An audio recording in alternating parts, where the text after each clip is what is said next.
Bonsoir à vous. Je suis encore ravi de vous retrouver ce lundi 21h sur ma page Facebook Apôtre Tate Samuel dans le cadre de ce programme L'heure de solution.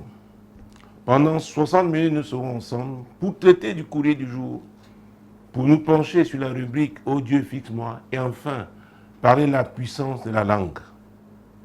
Ce programme est sous la couverture du sang de Jésus et c'est le Saint-Esprit qui le conduit. Nous allons tout de suite lire le courrier du jour. Bonjour, apôtre. Par ce courrier, j'ai décidé de me libérer d'un étau familial entretenu par ma fille de 19 ans et ses oncles et ses grands-parents. Je vis en Europe et pour honorer mes parents, mon mari est venu me doter au pays à plus de 4 millions de francs.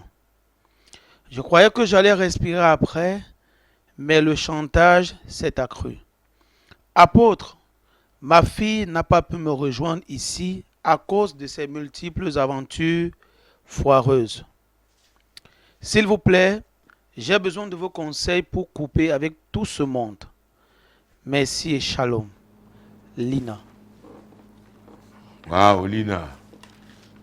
Tu veux m'utiliser pour être quoi? Le coupe-coupe, la machette, le couteau, la scie. Je comprends.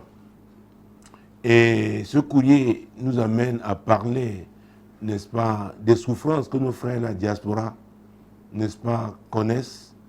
Parce que nous leur imposons, nous d'ici, nous d'Afrique, ah oui, les pressions que nous mettons sur eux, notamment au plan financier, effectivement, peuvent entraîner un certain dégoût. Parce que les manœuvres multiformes sont mises sur pied, n'est-ce pas, pour continuer d'étrangler financièrement, d'épuiser ceux, n'est-ce pas, qui sont de l'autre côté, qui avaient dit non, aucun problème, pour nous être en bénédiction, pour nous soutenir. Mais seulement de ce côté du monde, on pense que ceux qui sont là-bas cueillent les héros, n'est-ce pas, sur des arbres. Et donc, leurs fantasmes, leurs caprices, et le plus souvent même, nous avons entretenu ça, nous, nos frères, n'est-ce pas, de la diaspora. Parce que quand vous commencez et que les gens s'y habituent, et après vous ne pouvez plus continuer, et notamment parce que vous êtes marié, alors le mari là même, n'est-ce pas, est considéré comme un ennemi. Parce qu'avant, vous, la fille, vous envoyez tout. Depuis que vous êtes marié, ça a baissé. Ce n'est plus ça. Et je commence par te féliciter d'avoir honoré tes parents. Parce que tu as mené ton mari en Afrique et il t'a doté. Mais seulement tu sembles dire subtilement que la dot, le montant a été élevé. Ah oui, plus de 4 millions quand même. C'est la mentalité ici. Ah oui, il faut soutirer, il faut puiser, il faut prendre le maximum. Et ici, il y a toujours des problèmes. Il y a toujours des prétextes. Dans certaines familles, tous les trimestres, il y a quelqu'un qui est mort. Oui. Dans d'autres, la grand-mère, l'oncle a sa tontine. C'est vous, l'autre côté, qui devez assurer, n'est-ce pas, son engagement. C'est très, très compliqué. C'est pourquoi je m'adresse à nous, nous qui sommes ici. Faisons très attention. Faisons très attention. Parce que le courrier de Lina, à vrai dire, elle en a marre.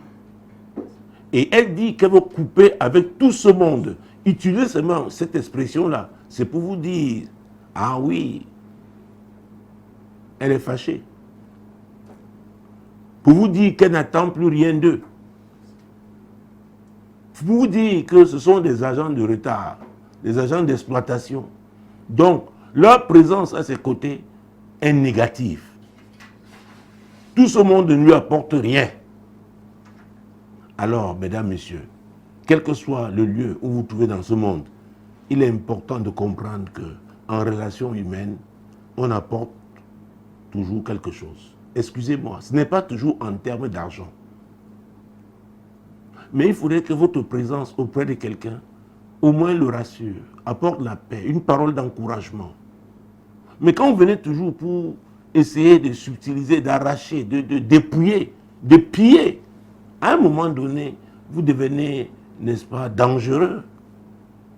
Oui, Vous êtes nuisible. Et faisons des efforts pour ne pas être nuisibles. Pour ne pas être nuisibles. On m'a raconté l'histoire de cette femme. Quelqu'un a sonné. Il sait quelqu'un de sa famille. Elle ne voulait plus les voir parce que c'était trop. Elle a dit à l'aide ménagère, dis-leur que je ne suis pas là. Oh, elle était là. Vous imaginez, vous allez chez votre fille, elle apprend que vous êtes en train de sonner, mais elle dit à son aide ménagère qu'elle n'est pas là. Vous allez chez votre soeur, elle se sent obligée aujourd'hui parce que vous êtes un problème de mentir, de dire qu'elle n'est pas là. Non, ce sont d'être un poids, ce sont d'être un problème pour les nôtres. Ils ont besoin de nous, mais nous aussi, montrons-nous, comment je l'ai dit, constructifs, n'est-ce pas? Montrons-nous importants à leur côté, même si nous n'avons pas leurs moyens au plan financier, mais au moins nous pouvons les entourer de notre affection, notre considération. Ils ont besoin de ça. La Bible nous dit dans Somme 34, verset 15, et ça c'est très important. Je n'avais pas prévu de lire ce passage, mais au verset 15, hein, vraiment, ça me vient parce que chacun de nous, n'est-ce pas, a besoin de paix. Ah oui, ah oui, ah oui, ah oui. Somme 34, mon Dieu, mon roi, Jésus-Christ de Nazareth. Ah. Faisons très très attention. Faisons très attention. Verset 15, Somme 34. Éloigne-toi du mal et fais le bien. Recherche et poursuis la paix. Recherche et poursuis la paix. Chacun de nous doit rechercher. Ça va être l'objectif de chacun de nous. Je parlais encore de cela, n'est-ce pas, se fixer des objectifs. Mardi dernier, vendredi dernier. Qu'aucun objectif, aucun de nos objectifs ne soit, n'est-ce pas, de troubler un autre, de troubler notre voisin, de troubler notre ami, notre collègue, notre frère à l'église, notre compatriote. Non! La paix est utile. La paix contribue à notre santé. Quand on n'a pas la paix intérieure, vous allez beau, n'est-ce pas, mettre le rouge à lèvres, c'est pas, vous maquiller, mais vous n'êtes pas en paix. Vous êtes troublé. Et en cette saison, nous devons faire attention. Il est important de discerner, d'identifier les gens qui vous troublent. Et de créer une distance avec ces personnes. Excusez-moi. Vous avez vu que j'ai commencé par apprécier Lina d'avoir honoré ses parents.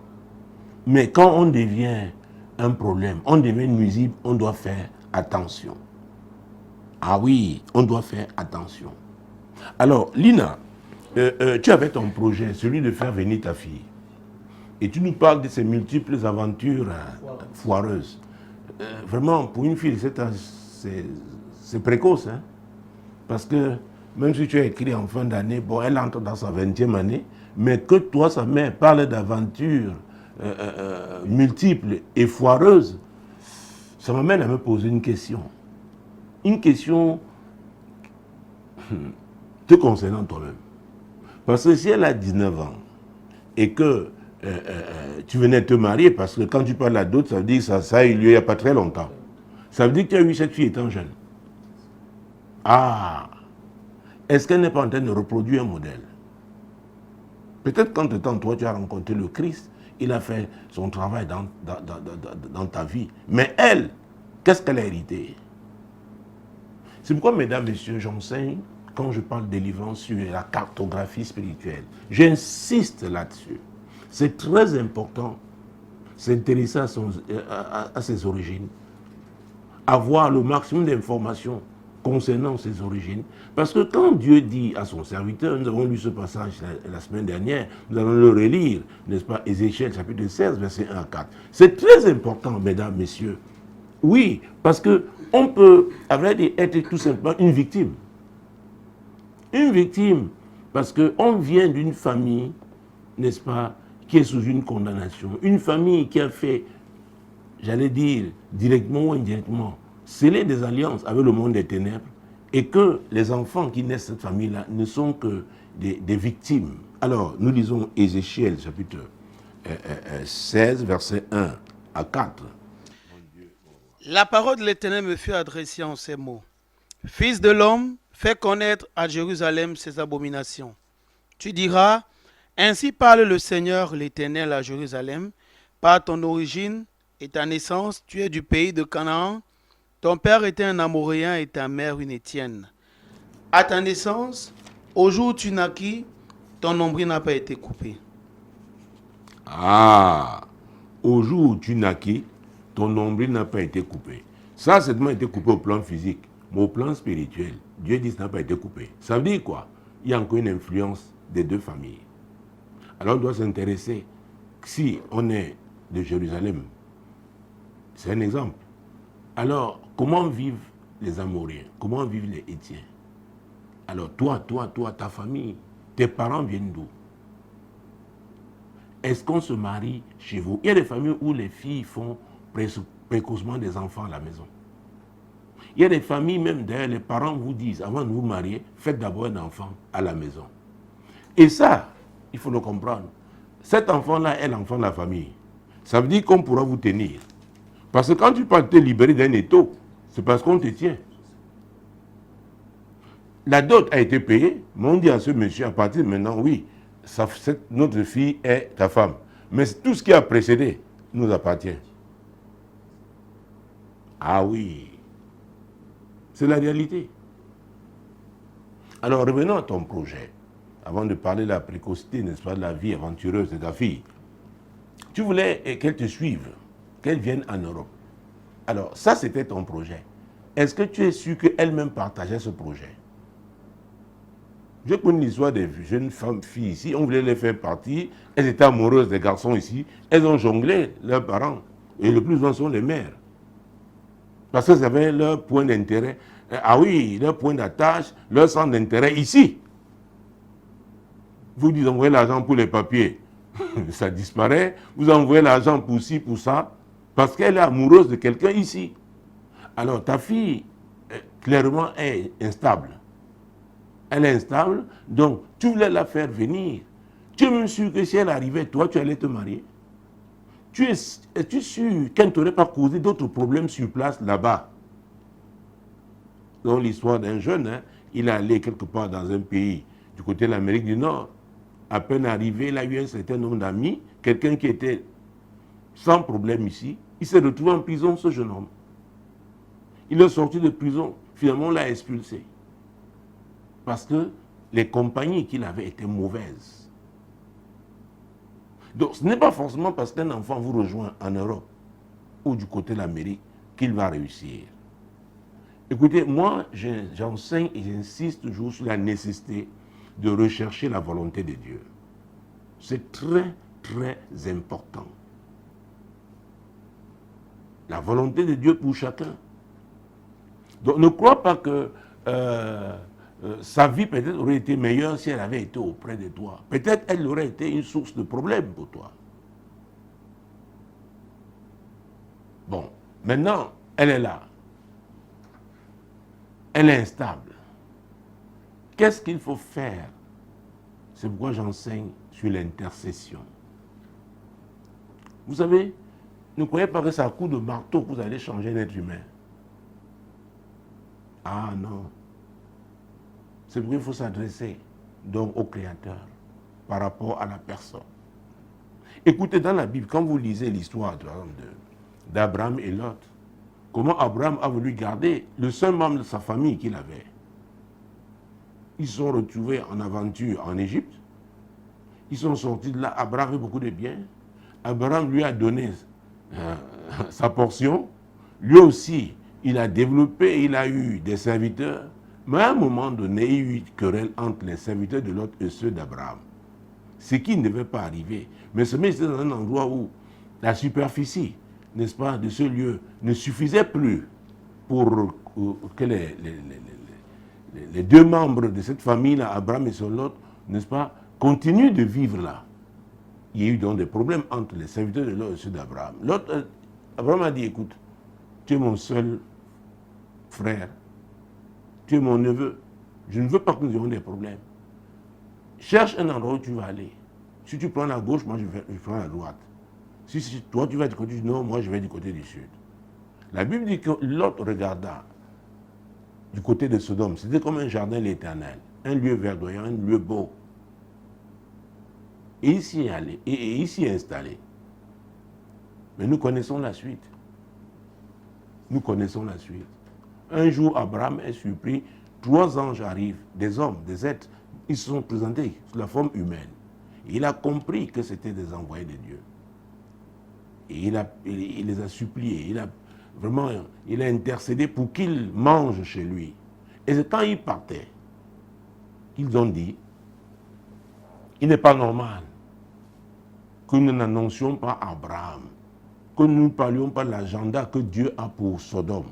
À vrai dire, nous y allons parce que le cri de cette ville, parvenir à Dieu, est un mauvais cri. Donc, Dieu veut juger cette ville. Abraham s'est mis à intercéder. Nous n'avons pas le temps parce que nous avons lu, nous avons vu l'intercession d'Abraham. Alors, peut-être pour indiquer, pour ceux qui vont, n'est-ce pas, lire après, parce que c'est important aussi, ce programme a pour but d'édifier ceux qui l'écoutent. Alors, je vais vous donner des références pour que vous puissiez vous-même lire. Donc, alors là, c'est Genèse chapitre 18, n'est-ce pas? Quand Abraham commence à supplier ces hommes, si vous commencez à lire le verset 17, vous verrez que Dieu dit... Alors l'Éternel dit, cacherai-je à Abraham ce que je vais faire? Donc il va finalement donner à Abraham, étaler son agenda. Et cet agenda, finalement, s'est accompli parce que Sodome et Gomorrhe ont été détruites, ces villes. Parce que des abominations y étaient pratiquées. Mais avant cela, Abraham a eu à intercéder. Abraham savait que son neveu Lot était là-bas. Et la Bible va nous dire, mon Dieu, mon roi, mon Dieu, mon Dieu, mon Dieu. Et là, nous sommes au chapitre 19. Quand nous lisons le verset 29, comme ça, vous saurez qu'Abraham, effectivement, avait intercédé avec efficacité. Lorsque Dieu détruisit les villes de la plaine, il se souvint d'Abraham et il fit échapper Lot du milieu du désastre par lequel il bouleversa les villes où Lot avait établi sa demeure. Oui, Lot avait établi sa demeure. Ah oui, mon Dieu, mon roi, dans des villes que Dieu devait détruire. Parce que Dieu a bouleversé. Mais nous voyons qu'il a été préservé à cause de l'intercession d'Abraham. Tout cela pour te dire quoi? Tu dois intercéder pour ta fille. Tu dois intercéder même pour ta famille. Parce qu'il y a des familles comme ça. À vrai dire, l'esprit de pauvreté est un esprit très répandu, qui opère sous plusieurs formes. Si vous, par la grâce de Dieu, vous percez, l'esprit là va vous persécuter. Comment? Toujours en vous posant des problèmes, les problèmes d'argent. Dans le but de soustraire, cet esprit-là empêche, n'est-ce pas, l'addition. Et alors la multiplication ne veut pas entendre parler. Donc, étudie ta famille. Est-ce que c'est une famille où les gens prospèrent? Il y a des familles où on ne voyage même pas. Mais toi, tu as pu voyager. Donc déjà, tu as dépassé une limite. Et maintenant, tu as pu te marier. Peut-être qu'on ne se marie pas.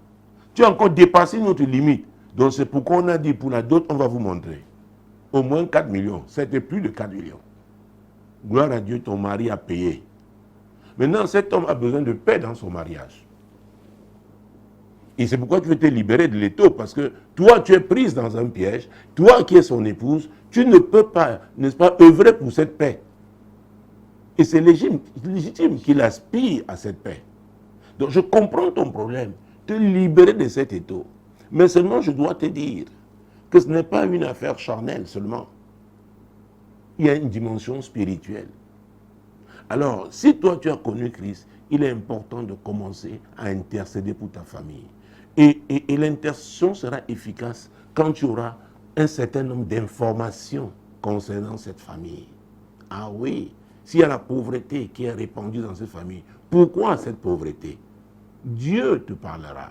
Tu pourras m'avoir des informations des personnes qui connaissent ta famille. Dieu est Dieu. Quand on s'engage vraiment dans cette démarche, Dieu va finir par vous donner des informations. Vous savez, j'aime bien prendre le cas de David. savez, David est un homme qui a bien fini sa course, malgré tous les problèmes qu'il a eus. Et c'est dans 2 Samuel. Et je voudrais t'encourager à lire mon ouvrage Source de malheur. Parce qu'au 10e chapitre de ce livre, je parle de rechercher la cause. C'est très, très important. Le plus souvent, nous, pasteurs, nous précipitons. Ah oui, nous allons très vite, nous commençons par prier. Vous priez, c'est vrai, peut-être c'est un cas de détresse, c'est une urgence. Mais il y a des situations où, même après avoir prié, il faut aller faire des recherches. Parce qu'il y a une cause, il y a une racine. C'est très important, mesdames. C'est très important, messieurs. Ah oui. Alors, j'étais en train de parler de 2 Samuel chapitre 21. Nous allons juste lire le premier verset. 2 Samuel chapitre 21, verset 1. Du temps de David, il y eut une famine qui dura 3 ans. David chercha la face de l'Éternel, et l'Éternel dit, c'est à cause de Saül et de sa maison sanguinaire, c'est parce qu'il a fait périr les Gabaonites. C'était la cause. Saül n'était plus roi, mais voilà les effets des actes qu'il avait posés, qui affectaient, n'est-ce pas, le règne de David. David qui était le roi établi par Dieu. Dieu lui a dit. Et David n'a pas dit, oh Seigneur, vraiment ce n'était pas moi. Mais non, David a compris. Il a cherché maintenant à trouver, n'est-ce pas, les solutions. C'est très important. Et si nous pouvons lire aussi Hébreux chapitre 7, parce que nous avons aussi lu ce verset, n'est-ce pas, la dernière fois, Hébreux chapitre 7, verset, mon Dieu, mon roi, verset 9 et 10. De plus, Lévi qui perçoit la dîme l'a payé, pour ainsi dire, par Abraham, car il était encore dans les reins de son père lorsque Melchisédek alla au-devant d'Abraham. Il était encore dans les reins de son père. Donc ce qu'Abraham a fait a affecté Lévi qui n'était pas encore né. Et Lévi avait pour père Jacob qui n'était pas encore né. Jacob avait pour père Isaac qui n'était pas encore né. Ah oui. Il faut faire très attention. Quand on parle d'héritage, on n'hérite pas seulement l'actif, on hérite aussi le passif. Il y a l'actif au plan physique. Ça peut être l'argent, ça peut être, oui. Au plan spirituel aussi, il y a des actifs. Il y a des alliances, par exemple, des esprits que vos parents ont, avec qui ont marché avec ces esprits-là. Ils disent, écoutez, vous étiez dans les reins de vos parents, de votre père, mais, quand il a fait alliance avec cet esprit-là, donc il est hors de question pour vous de ne pas opérer avec cet esprit. L'esprit-là vous réclame. Oui. Il y a des dettes aussi au plan spirituel. Donc, je comprends que tu sois dans cet état-là. Mais maintenant, si tu es chrétienne, tu dois comprendre que tu as eu la grâce d'avoir la connaissance. Et là, tu es en train d'avoir un certain nombre d'informations ce soir qui peuvent t'aider. Donc, je t'encourage à prier, à intercéder pour ta fille de façon particulière et pour ta famille de façon générale. Parce qu'il y a des alliances avec un type d'esprit qui, à vrai dire, entretiennent après la pauvreté dans cette famille. Parfois, les gens le disent avec fierté. Oh, mon père était puissant, il avait la puissance du tonnerre, mon père pouvait disparaître. Oui, mais il a eu ça comment? Quelle alliance affectait sa vie? Et quels étaient les termes, les clauses de ce contrat? Parce que le contrat, ce n'est pas seulement au plan physique, le contrat aussi au plan spirituel. Peut-être on lui a donné cette puissance pour que tous ses enfants soient pauvres après. Peut-être qu'il ne le savait même pas. Et n'oubliez pas, quand il s'agit d'alliance diabolique, Jésus a dit, dans Jean chapitre 10, verset 10, à sa partie A, que le voleur ne vient que 1, pour voler, 2, pour égorger, 3, pour détruire. Ces agents opèrent de la même manière. Donc l'objectif, c'est quoi? La destruction. Ah oui. Donc je peux comprendre ta colère. Tu croyais qu'avec la dot de plus de 4 millions que ton mari a payé, que vous auriez la paix. Oh, ça était un signe fort.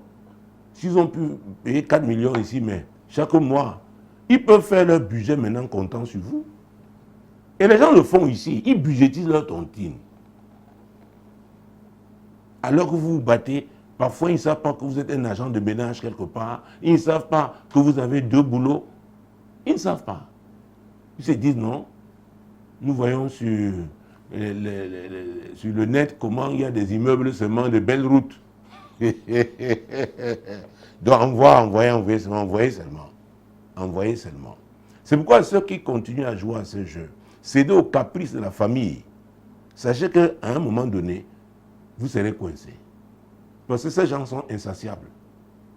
Ils demandent toujours. C'est pourquoi moi j'ai dit, une aide qui ne va pas faire avancer les gens, ça ne sert à rien. Je préfère financer un projet. Alors au lieu de te donner tous les jours, qu'est-ce que tu as comme projet pour que toi-même tu sois productif? À vrai dire, le travail honore. C'est pourquoi le paresseux, nulle part n'est respecté.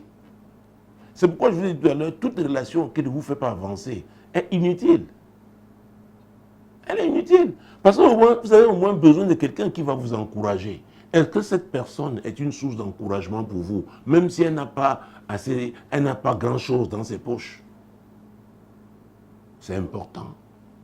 Donc nous devons interroger nos relations, nos connexions. Qu'est-ce qu'elles nous apportent? C'est vrai, c'est une relation de sang quand il s'agit de famille. Nous ne discutons pas de ça. Mais ne laissez pas, n'est-ce pas, qu'on vous étrangle. Je parle du droit au bonheur. Chacun de nous, ah oui, a droit au bonheur. Il est important de réfléchir. Il faut commencer à mener la réflexion. Avec qui je peux avancer? Avec qui je ne peux pas avancer? Alors, quel type de relation je peux avoir avec celui avec qui j'avance?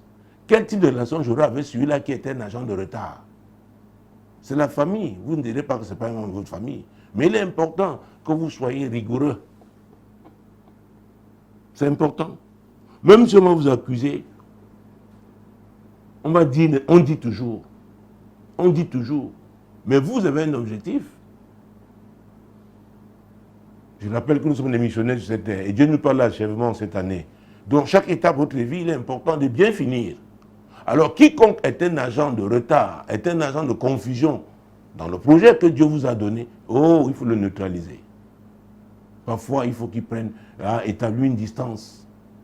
Nous savons que, si ce sont des cas de maladie, c'est la maladie, il faut essayer, n'est-ce pas, de soutenir la personne. Même quelqu'un qui est en santé, qui ne fait rien, et qui se dit qu'il a une sœur ou un frère qui est du côté de la Méditerranée, après la traversée de la Méditerranée, il se trouve quelque part là-bas, ou alors la traversée de l'Atlantique, il est quelque part là-bas, et il s'attend à ce qu'on lui envoie soit des dollars, soit des héros. Ne continuez pas à jouer à ce jeu-là. Ne continuez pas à jouer à ce jeu. C'est très important. Alors, quand tu parles de couper avec tout ce monde, moi, ça me ferait un peu, Lina. Parce que dans Éphésiens chapitre 6, et nous allons lire ces versets, les versets 2 et 3. Parce que comprendre qu'on est en colère, et c'est pourquoi la Bible dit, si vous mettez en colère, ne péchez pas. Nous allons revenir sur ce verset. C'est Acte 4, 26. Mais pour le moment, non, c'est Éphésiens 4, 26. Voilà. Pour le moment, c'est Éphésiens chapitre 6, versets 2 et 3. Honore ton père et ta mère, c'est le premier commandement avec une promesse, afin que tu sois heureux et que tu vives longtemps sur la terre. Et vous, pères, n'héritez pas vos enfants, mais élevez-les en les corrigeant et en les instruisant selon le Seigneur. Alors moi, c'est plutôt les versets 2 et 3 qui m'intéressaient. Où Dieu dit, honore ton père et ta mère, c'est le premier commandement, avec une promesse. Afin, c'est très important, afin que tu sois heureux et que tu vives longtemps sur la terre. Donc la longévité dépend de comment aussi on traite ses parents. Alors, on peut connaître leur tard, on peut savoir comment ils opèrent, et le plus souvent, ils protègent leurs fils paresseux qui sont ici. Ce que j'ai dit tout à l'heure est valable, c'est-à-dire que tu deviens rigoureuse. Tu fais un budget, tu sais ce qu'il faut pour eux, peut-être pour vivre. Alors vous vous limitez à ça. Les problèmes de leurs enfants, vos frères, vraiment. Et ta fille là, qui est dans ces nombreuses aventures, il est important aussi de serrer. Alors, il y a eu l'histoire d'une jeune fille, ah oui, que quelqu'un, sa sœur, du côté de l'Occident aussi, lui a envoyé des habits d'un certain niveau, des sous-vêtements de haute facture. Un jour, quand elle est tombée enceinte, elle se plaignait, sa mère lui a dit, les beaux sous-vêtements que tu offrais à ta petite sœur, tu croyais qu'on ne devait pas apprécier? Ah oui, faisons très attention. Parfois, les cadeaux que nous offrons ouvrent les portes. Parce que les gens n'ont pas encore atteint le niveau de gérer ce type, n'est-ce pas, de cadeaux. Donc, on peut créer des problèmes sans le savoir. Donc, je parle à la rigueur. Fermez le robinet. Laissez seulement ce qui est important pour peut-être les repas des parents et leurs médicaments. Point. Ta fille qui fait de multiples aventures, bon, maintenant qu'elle ne peut plus te rejoindre et que tu commences à intercéder, tu commences à demander à Dieu pourquoi cette situation, pourquoi ta fille vit comme ça, pourquoi ta famille, il y a tel problème. Entre-temps, tu implores la miséricorde de Dieu sur sa vie. Tu demandes à Dieu de la saisir. Dieu sait comment il fera, parce que c'est sa créature. C'est sa créature. Donc ne sois pas totalement découragé, ça peut arriver. Je suis là ce soir pour t'encourager. C'est ce que nous faisons depuis bientôt 24 ans. Nous sommes là pour encourager ceux qui passent par des moments difficiles. Et je vais demander donc à tout le groupe de l'heure de solution, n'est-ce pas, de prier pour toi. J'ai failli dire quelque chose, je peux terminer. Tout à l'heure pour dire que si ta famille, toi-même tu as fait l'enfant, cet enfant étant jeune, sache que quand on a un problème spirituel, quand ça se transfère à l'enfant ou aux petits-enfants, ça s'amplifie. Vous vous souvenez de David? David avait quelques femmes et des concubines, mais son fils Salomon a eu 700 princesses pour épouses et 300 concubines. Il y avait une Racine qui était son père, qui était déjà un polygame. Mais chez lui, paf, ça s'est amplifié. Donc, je t'encourage, donc, comme je l'ai dit, à t'intéresser donc à tes origines, faire cette cartographie spirituelle et implorer la miséricorde de Dieu pour ta fille, pour ta famille, pendant qu'il te donne des informations qui te permettront, n'est-ce pas, d'intercéder avec efficacité. Pour le moment, nous allons prier pour toi. Chers amis de ce groupe de leur solution, prions pour Lina, qui est dans une situation difficile, avec sa famille, avec sa fille. Elle s'est mariée, elle aspire à la paix, ce qui est légitime. Prions pour que Dieu, n'est-ce pas, l'oriente. Considérant ce que j'ai dit ce soir, Dieu peut aussi ajouter d'autres éléments qui lui seront utiles. Prions pour que la paix du Seigneur, la paix, on n'a pas eu le temps de revenir, on aurait pris Jean chapitre 14, peut-être c'est sur cette base que nous allons prier. Jean chapitre 14, je crois que c'est le verset 27. Mon Dieu, mon roi. Je vous laisse la paix, je vous donne ma paix. Je ne vous donne pas comme le monde donne. Que votre cœur ne se trouble point et ne s'alarme point. Alors, voilà un verset sur lequel on peut s'appuyer pour nous appuyer pour prier pour Lina. Vraiment, elle est troublée. Que Dieu lui donne la paix. C'est très important. Et que Dieu lui donne la sagesse pour gérer. Ce n'est pas avec colère. J'ai parlé aussi de ce verset.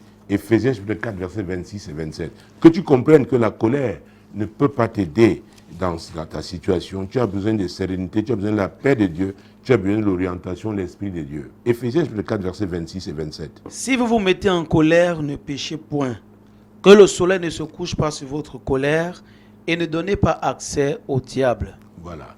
Parce que si tu romps cette relation, tu dis tu es coupable avec tout ce monde, donc tu n'enverras plus rien à tes parents, tu seras en train de violer ce verset, les versets 2 et 3 d'Éphésiens 6. Donc tu seras en train d'ouvrir une porte sur ta vie. Tu donneras accès au diable. Vous voyez comment le piège, comment le diable opère. Non, ça ne t'arrivera pas. Intercédons pour Lina au nom puissant de Jésus. Seigneur, tu es Dieu. Jésus, tu es le prince de paix. Lina est dans une situation difficile. Et nous la prenons comme point de contact pour prier pour tous ceux-là qui ont des problèmes, des relations difficiles avec leur famille. Ils sont nombreux du côté de la diaspora africaine. Seigneur, mon Dieu, mon roi. Oh Dieu, que ce soit en Europe ou du côté de l'Amérique Pourquoi même pas du côté de l'Australie, Nouvelle-Zélande, bref, l'Océanie. Seigneur, nous prions, aide-les, Seigneur. Aide-les, aide-les. Pour ceux qui doivent avoir des informations précises, doivent établir une carte spirituelle, n'est-ce pas? Seigneur, donne-leur des informations qui leur permettront de comprendre pourquoi leur famille, n'est-ce pas, sombre dans la pauvreté, de comprendre pourquoi il y a des paresseux dans leur famille, pour qu'ils puissent prier avec précision au Dieu. Fais-le, Père, au nom puissant de Jésus. Seigneur, que ta paix soit avec Lina. C'était très important, ce sujet de paix pour le Seigneur. Même quand, après sa résurrection, quand il apparaissait à ses disciples, n'est-ce pas, il leur disait toujours que ma paix soit avec vous. Donc que la paix du Seigneur soit avec toi, Lina. Merci de nous avoir écrit. Mesdames, Messieurs, nous passons à la deuxième rubrique. Oh Dieu, fixe-moi. À vrai dire, c'est même le cas de Lina. Elle va être fixée sur comment elle doit gérer désormais les relations avec sa famille, sa fille. Parce qu'elle voulait couper. Nous lui avons dit non. Dieu nous a utilisé, n'est-ce pas, ce soir pour lui donner une orientation. Alors, je ne sais pas, soyons concrets. Et sur quel domaine, dans quelle situation tu te trouves aujourd'hui, tu veux la direction de Dieu. Parce qu'être fixé, c'est aussi par la direction de Dieu. Être fixé, c'est être établi. Être fixé aussi sont les décisions que l'on prend. Mais on doit les prendre, n'est-ce pas, la lumière, la parole de Dieu. On doit les prendre sous l'éclairage du Saint-Esprit. C'est très important. Alors, mesdames, messieurs, commençons à intercéder tout simplement. Présentons à Dieu ce soir tous ceux-là qui sont appelés à prendre des décisions, tous ceux-là qui sont à la croisée des chemins, tous ceux-là qui sont troublés, ils ne savent pas quoi faire.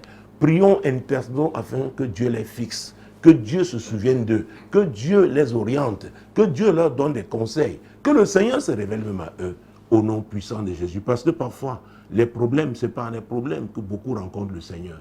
Alors, si c'est par ta situation d'instabilité que tu vas rencontrer Jésus, j'ai dit gloire à Dieu. Intercédons, s'il vous plaît. Père, au nom puissant de Jésus, nous de ce groupe de l'heure de solution, nous intercédons, Seigneur, pour tous ceux-là qui suivent ce programme. Il y en a même, c'est pour la première fois ce soir. Il y en a qui suivront en différé. Seigneur, ils sont dans des situations difficiles. Ils doivent prendre des décisions. Il y en a qui sont instables. Ils ont besoin de stabilité aujourd'hui. Jésus, c'est toi la source de la stabilité. Seigneur, nous intercédons pour eux ce soir, au nom puissant de Jésus, qu'ils se tournent vers toi, pour ceux qui ne t'avaient jamais rencontré. Parce que Jésus, tu as dit dans Jean 14, verset 6, « Je suis le chemin, la vérité et la vie. » Donc, Seigneur, révèle-toi à eux. Que leur situation, leurs problèmes, lui, les pousse à se tourner vers toi. Seigneur, sincèrement, au nom puissant de Jésus. Parce que tu les écouteras, quelle que soit la langue, oui, par laquelle ils t'adresseront. Mon Dieu, mon roi, tu les écouteras. Nous prions pour leur sincérité de cœur. Ils ont essayé beaucoup de propositions, de solutions, n'est-ce pas, des thérapeutiques qu'on leur a proposées. Ça n'a pas marché. Maintenant, c'est toi qui es la solution. C'est toi qui as acheté les médias solutions. Et depuis près de 24 ans, tu nous montres que tu es le Dieu de solution. Révèle-toi à eux comme le Dieu de solution au nom puissant de Jésus. Notre Dieu. Parce qu'à un moment donné, à un moment ou à un autre, tu t'es manifesté à nous. C'est pourquoi nous sommes là aujourd'hui. Et Seigneur, c'est de toi que nous parlons. Fais-le, ô Dieu. C'est pour la gloire de ton Saint-Nom. Oui, Seigneur, révèle-toi. Tous ceux-là qui sont troublés. Il y en a qui sont dans une sorte de solitude. Il y en a qui sont à la croisée des chemins. Il y en a qui ont perdu des parents. Oui, qui leur étaient chers. Ils sont comme perdus dans la vie. Mais Seigneur, avec toi, on ne peut pas être perdu. Parce que tu as dit dans Romains, peut-être nous allons lire aussi ce passage. Il faut le lire. Parce que l'apôtre Paul nous dit que celui qui se tourne vers le Seigneur ne sera pas confus. Donc ce soir, quelle que soit la confusion dans laquelle tu te trouves, l'ennemi a voulu te piéger dans cette confusion, mais nous sommes là. Je suis là pour te parler de Jésus. Jésus, oui, Jésus qui délivre la confusion. Peut-être vous avez pris dans un piège de désordre, le type de vie que vous avez mené. Mais ce soir, il est possible de changer en prenant la décision de votre vie. Ça, c'est très important de le savoir. Ah oui, mon Dieu, mon roi. Verset 11. Romains 10, Romains chapitre 10, verset 11. Nous allons lire les versets précédents après.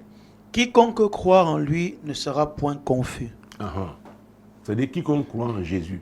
Comment le saurez-vous? Prenons le verset 9. Si tu confesses de ta bouche le Seigneur Jésus, et si tu crois dans ton cœur que Dieu l'a ressuscité des morts, tu seras sauvé. Car c'est en croyant du cœur qu'on parvient à la justice, et c'est en confessant de la bouche qu'on parvient au salut, selon ce que dit l'Écriture. Oui, Quiconque croit en lui ne sera point confus. donc c'est ça.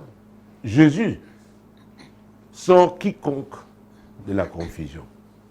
Je ne sais pas dans quel type de filet vous avez été pris, quel type de piège, mais Jésus délivre de la confusion. Il délivre, n'est-ce pas, des troubles. Il délivre du désordre. Parce que ce monde nous propose des modèles qui finalement nous conduisent dans le désordre, dans la désolation, dans le désespoir, dans la détresse. Mais Jésus est venu payer le prix. Et l'apôtre Paul dit, si tu crois que Dieu l'a ressuscité des morts, tu seras sauvé. C'est-à-dire que toute situation difficile dans laquelle tu te trouves, cette situation est une situation de mort. Parce que même si tu respires encore, nous avons vu dans Jean 10, verset 10 à partie A, que la finalité de toute œuvre diabolique, c'est quoi? La destruction. Donc, si tu es dans une situation donc, difficile causée par le diable, il va te détruire, même si c'est à petit feu.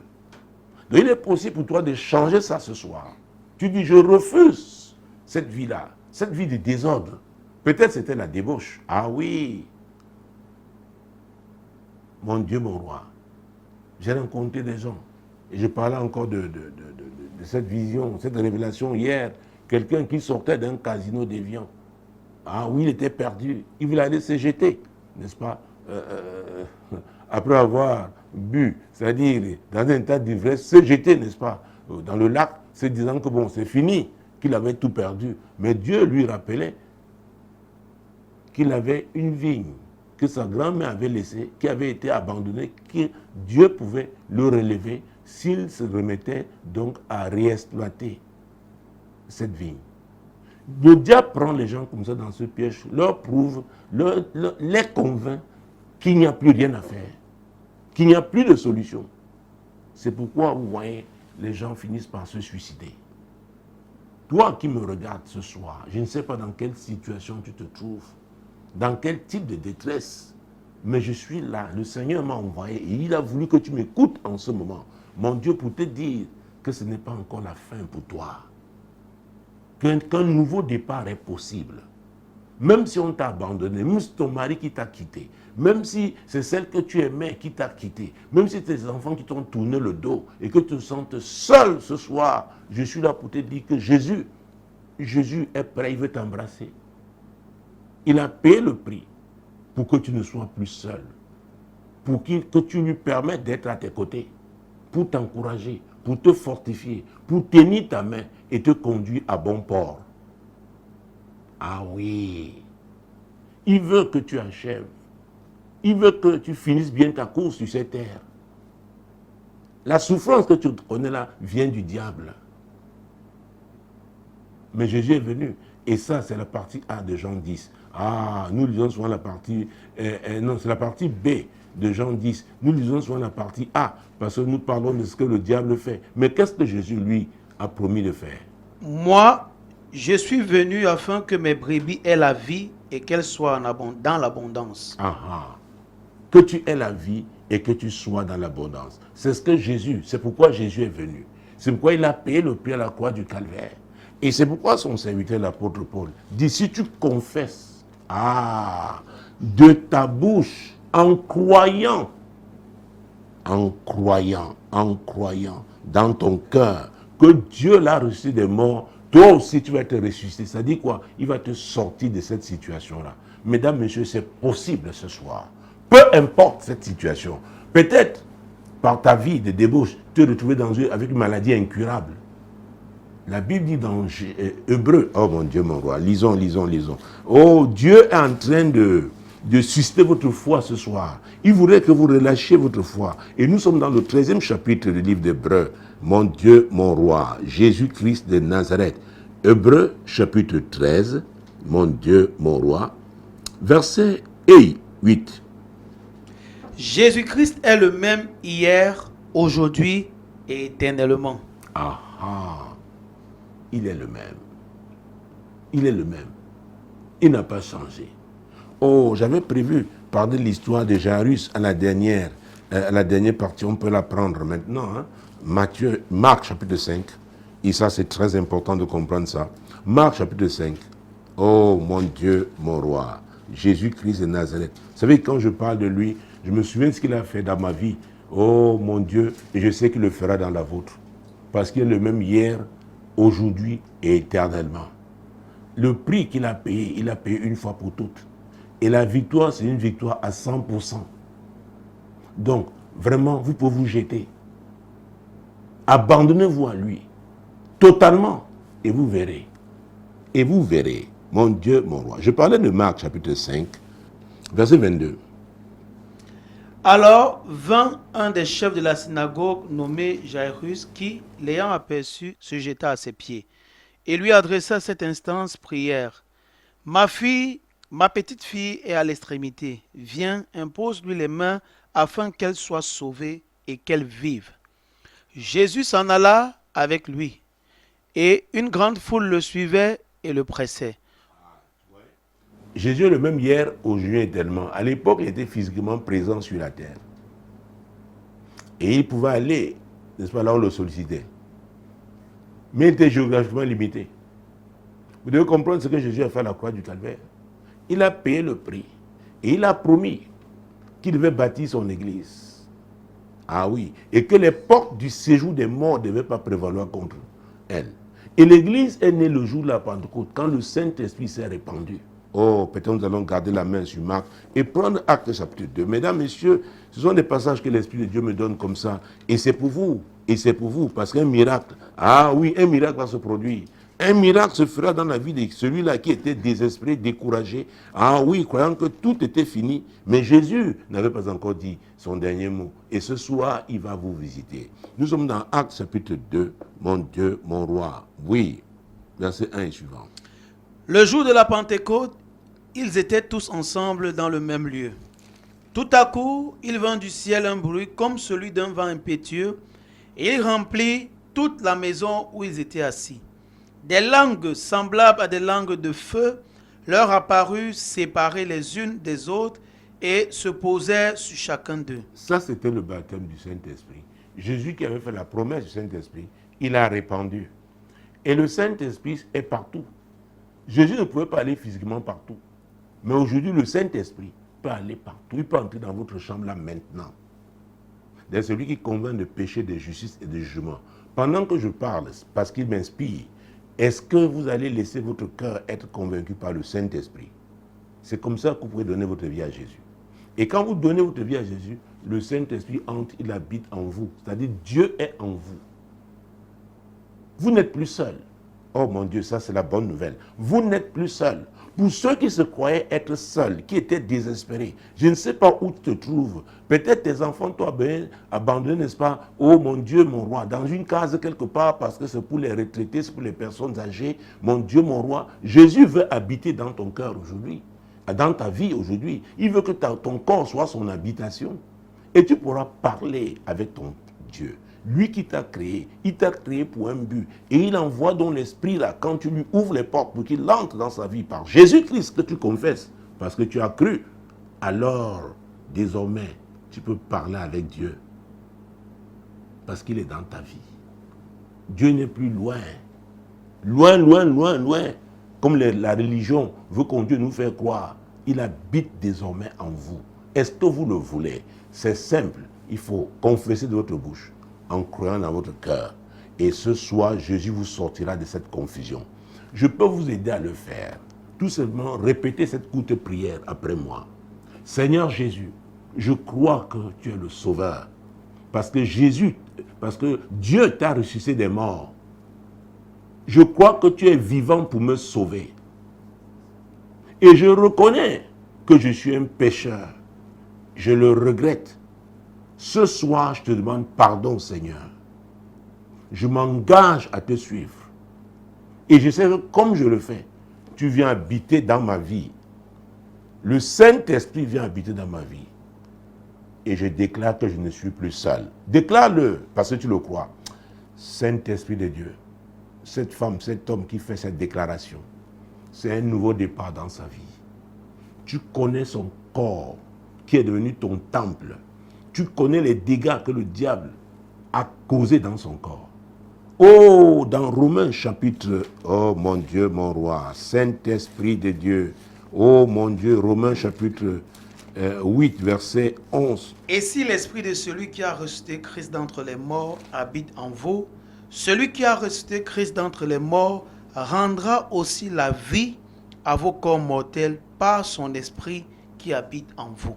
Par son esprit qui habite en vous désormais. Je ne sais pas comment la mort est entrée. Peut-être c'est une maladie. Oh mon Dieu, peut-être c'est un esprit d'infirmité. Mon Dieu, oui, vous ne pouviez plus vous déplacer normalement. Vous étiez courbé comme cette femme dont la Bible parle dans Luc 11. Mon Dieu, mon roi, ce soir, parce que l'esprit de vie habite en vous, déclarez que ce soir, la mort sort de votre vie. Le Saint-Esprit redonne la vie à votre corps mortel. Au nom puissant de Jésus, vous-même déclarez, pendant que vous le déclarez, l'Esprit de Dieu opère, ce miracle a lieu, cette guérison a lieu, cette délivrance a lieu. Oui, parce que le joug est brisé en raison de l'onction. Et maintenant, l'onction de Dieu sur cette émission, l'onction de Dieu sur ma vie. Oui, pendant que tu parles avec l'Esprit qui est en toi, la puissance de Dieu aussi descend sur toi. Oh mon Dieu, mon roi, le miracle est garanti. C'est ce que je déclare sur ta vie. Je déclare que tu reçois ce miracle. Je ne sais pas ce qui s'est passé avec tes trompes, avec tes ovaires. Mon Dieu, mon roi, on a dit que tu ne pouvais pas accoucher. On a dit que ton sperme n'avait pas de spermatozoïdes. Oui, qui avait une bonne vitalité. Mais parce que le Saint-Esprit habite en toi, il transforme. Il libère tes trompes. Il débouche tes trompes ce soir. Il restaure tes ovaires. Mon Dieu, mon roi, le stock d'ovocytes, aïe, aïe, aïe, aïe, le stock d'ovules que tu avais là, et on a dit que c'était limité à cause de ton âge. Aujourd'hui, le Saint-Esprit, mon Dieu, renouvelle le stock là. Au nom puissant de Jésus, pour que tu deviennes une femme fertile, pour que, oh, Jésus-Christ de Nazareth, le Saint-Esprit restaure, oui, ton sperme, le nombre de spermatozoïdes, oui, avec une vitalité, oh, efficace, mon Dieu, il y a cette résurrection qui prend place. Dieu te donne de nouveaux spermatozoïdes, Dieu te donne un nouveau stock d'ovules, mon Dieu, mon roi, Jésus-Christ de Nazareth, je déclare que la vie de Dieu, oui, la vie de Dieu, ton corps a repris vie, tes organes ont repris vie. Je déclare que tu es guéri au nom de Jésus. Je déclare que tu es délivré. L'esprit qui te rendait infirme là est chassé au nom de Jésus. Tu peux te lever et marcher et courir même maintenant au nom de Jésus. Tes oreilles qui étaient bouchées, mon Dieu, tu étais sourd, Dieu les ouvre, l'Esprit de Dieu agit au nom puissant de Jésus. Reçois ton miracle ce soir. Reçois ton miracle ce soir. Ah oui, si tu crois, tu le reçois. Tu crois, tu le reçois. Cette douleur, cette personne, c'était tes genoux. C'était tes genoux. Comme tu touches ces genoux ce soir, tu les touches en ce moment. Je vais compter jusqu'à 8. Jusqu'à 8, tu vas t'élever, tu vas marcher au nom puissant de Jésus. 1, 2, 3, 4, 5, 6, 7 et 8. Lève-toi et marche. Et c'est valable pour quiconque. Tout ce que tu n'avais pas à faire, j'ai compté jusqu'à 8, c'est le symbole du nouveau départ. Lève-toi, commence à le faire au nom puissant de Jésus. Toi qui ne pouvais pas tourner ton cou à cause de cette douleur a été ôtée, tu peux tourner ton cou à gauche, tu peux tourner ton cou à droite, tu peux baisser, mon Dieu, ton dos, mon Dieu, le Saint-Esprit en action. Il est l'esprit de miracle, il est l'esprit de guérison. Oui, oui, oui, il est en action. Ta vie a changé. Ta vie a pris une nouvelle direction ce soir. Au nom puissant de Jésus. Oui, oui, oui et oui. Parce que tu es une femme de foi. Parce que tu es un homme de foi. Oh, jeunes gens de foi, recevez votre miracle. Il le fait encore aujourd'hui. Parce que Jésus est le même hier, aujourd'hui, éternellement. Jésus-Christ n'a pas changé. Ah oui, ah oui, ah oui, ah oui. Oh Dieu, fixe-moi ce miracle. Dieu te fixe par ce miracle. Ce que tu n'arrivais pas à faire, désormais tu vas le faire. Tu iras où Dieu t'attend.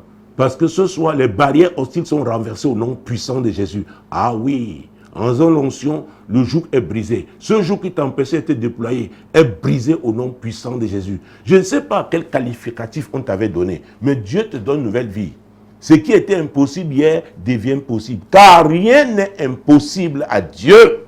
Rien n'est impossible à Dieu. C'est ta parole ce soir. Reçois-la. Reçois-la au nom puissant de Jésus-Christ. Oui, mesdames, messieurs, nous pourrons donc entrer dans la dernière rubrique. Mon Dieu, la puissance de la langue. Ah oui. Et quand vous avez l'Esprit de Dieu, ce que vous dites est puissant désormais. Mais il est important qu'il n'y ait pas d'obstacle dans votre vie. C'est pourquoi j'ai parlé des montagnes internes. Parce que nos paroles de puissance qui sortent, c'est pour affronter les montagnes externes. Oui, que le diable a érigé contre notre destinée. Mais si nous entretenons les montagnes internes, ça veut dire quoi le péché? Ça veut dire quoi certaines faiblesses? Nous avons parlé de l'incrédulité l'autre jour. Refuser de croire.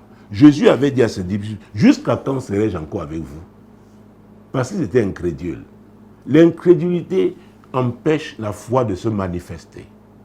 Ah oui, ah oui, ah oui. Ce soir encore, nous parlons de l'incrédulité. D'ailleurs, nous étions dans Marc, chapitre 5. Pourquoi ne pas revenir sur ce chapitre 5 de l'évangile de Marc? Pourquoi pas? Pourquoi pas?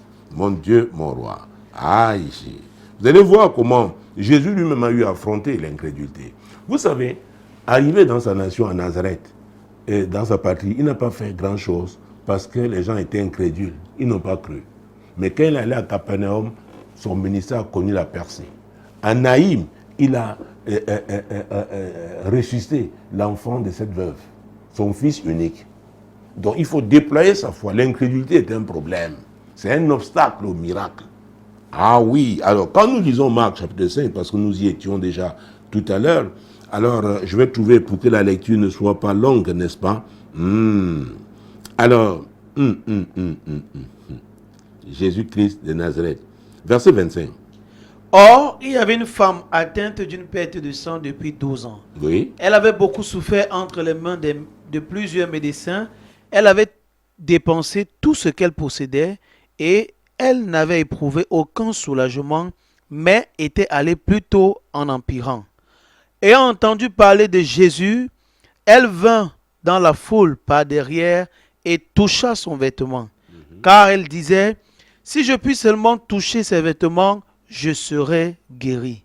Car elle disait, elle a vaincu la montagne d'incrédulité dans sa vie. Elle a dit, toi, tu ne vas pas m'arrêter. J'ai dépensé tout mon argent chez tous les médecins les plus hauts réputés. Mais toi, j'ai dit, qu'est-ce que tu dis ce soir? Qu'est-ce que tu te dis? Tu dois maudire la racine d'incrédulité dans ta vie. Tu dois commencer à croire, car rien n'est impossible à Dieu. Tout est possible à celui qui croit. Tout est possible à celui qui croit. Elle l'a dit et elle a touché son vêtement. Oh mon Dieu. La Bible au verset 29. Au même instant, la perte de sang s'arrêta. Et elle sentit dans son corps qu'elle était guérie de son mal. Alors, non seulement elle a pensé, elle a agi. Elle a eu la victoire sur toute forme d'incrédulité qu'il faut essayer dans sa vie. Elle a eu la victoire. Ah oui, donc cette montagne d'incrédulité, tu dois la vaincre ce soir au nom puissant de Jésus. Parce que ce miracle, elle a porté de ta main. Ah mon Dieu, mon Dieu. Jésus lui-même, comment il a fait avec l'incrédulité? Parce qu'il savait que c'était un problème. Ah, lisons, parce qu'on vient dire à Jairus, on lui annonce une mauvaise nouvelle. Mon Dieu, mon Dieu, mon Dieu. Verset 35. Comme il parlait encore, suivant de chez le chef de la synagogue, des gens qui disent, ta fille est morte, pourquoi importuner davantage le maître? Donc voilà une situation pour lui dire, arrête, tu croyais au miracle, maintenant c'est impossible, c'est fini. Quelle a été la réaction de Jésus? Parce que Jésus a entendu. Mais Jésus, sans tenir compte de ces paroles, dit au chef de la synagogue, ne crains pas, crois seulement. Voilà, Jésus n'a pas tenu compte. Les disciples du Seigneur ne tiennent pas compte de ce que les autres disent. C'est ce que Dieu a dit qui est important. C'est ce que la parole de Dieu a dit qui est important. Donc ce soir, l'incrédulité doit être vaincue. Toute racine d'incrédulité dans ta vie, là, tu dois la maudire. Elle doit être déracinée. Jésus a dit que tout ce que le Père n'a pas planté sera déraciné. L'incrédulité ne vient pas de Dieu. Alors déracine cette incrédulité parce que tu ouvres les portes pour les miracles dans ta vie au nom de Jésus. Père, pour sortir cette émission ce soir, nous déracinons Oh, bon Dieu, toute racine d'incrédulité dans notre vie, nous la déracinons au nom de Jésus. Ces voix que nous entendons, même pendant notre sommeil, qui veulent nous décourager, Seigneur, nous les maudissons. Nous maudissons leur source au nom puissant de Jésus. Ce soir, Seigneur, avec ce groupe de leur solution, je déclare que nous déployons notre foi pour des grandes choses que tu as promis de faire. Oh, merci Seigneur pour ces miracles. Merci, merci, merci pour des grands miracles qui s'annoncent. Merci, oh Dieu, oui, pour les témoignages qui seront donnés, parce que notre foi a été déployée. Je crois avoir épuisé mon temps. Mesdames, messieurs, merci d'avoir été là. Pour ce soir, c'est la fin. Mais le prochain rendez-vous, c'est lundi prochain, ce sera 21h. Ce sera encore sur ma page Facebook, Apôtre Tato Samuel. Continuez de prier pour nous. Et vous, du groupe Leur Solution, soutenez cette émission. Aidez-nous à payer nos factures. Demeurez bénis. Shalom.